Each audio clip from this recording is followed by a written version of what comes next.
A beautiful ending. Blessed या cursed. अभिमान ने आरोही को आंखों में झांकते हुए देखा। उसकी गहरी काली आंखों में सवाल थे। आरोही की बड़ी बड़ी ब्राउन आंखों में एक हिचकिचाहट थी। कमरे की हल्की रोशनी में दोनों के चेहरे चमक रहे थे।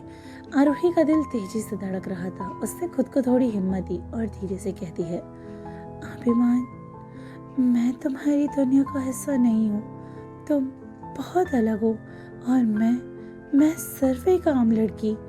अभिमान ने हल्के से मुस्कुराते हुए उसका चेहरा अपने हाथों में थाम लिया। आरोही, तुम मेरी तकदीर हो। मैं जितना भी कठोर दिखता हूँ उतना ही तुम्हारे लिए पिघल भी चुका हूँ। तुम मेरी दुनिया का वो हिस्सा हो जिसमें मेरी पूरी दुनिया है। आरोही की आंखों में आंसू आ गए, लेकिन इस बार ये खुशी के आंसू थे। उसने धीरे से अभिमान के हाथों को थामा और कहा, अगर मैं तुम्हारी दुनिया हूँ तो तुम्हारी दुनिया को खूबसूरत बनाए रखना भी तुम्हारी जिम्मेदारी है। अभिमान ने हंसते हुए उसे अपनी बाहों में भर लिया और पहली बार उसने खुद को पूरी तरीक़ा से सुकून में महसूस किया।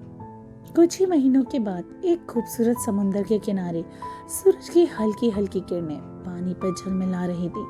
सफेद रेत पर अभिमान और आरोही एक दूसरे का हाथ थामे चल रहे थे।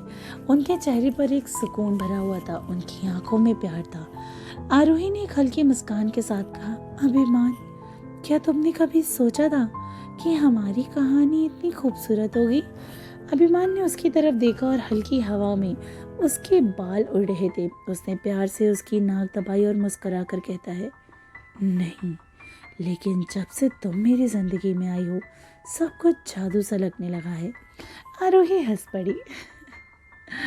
अभिमान ने उसे अपनी बाहों में भरकर ऊपर उठा लिया और दोनों की हंसी लहरों की साँझी गूंजती रही।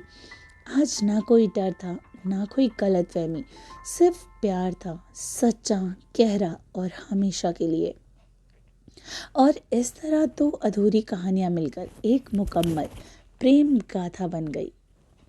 तो आई होप फ्रेंड्स आपको हमारी इस कहानी का ये अंतिम एपिसोड पसंद आया हो। मिलते हैं एक नई कहानी के एक नए सफ़र में बहुत जल्द। मैं हूँ जान और आप सुन रहे हैं टिनी FM।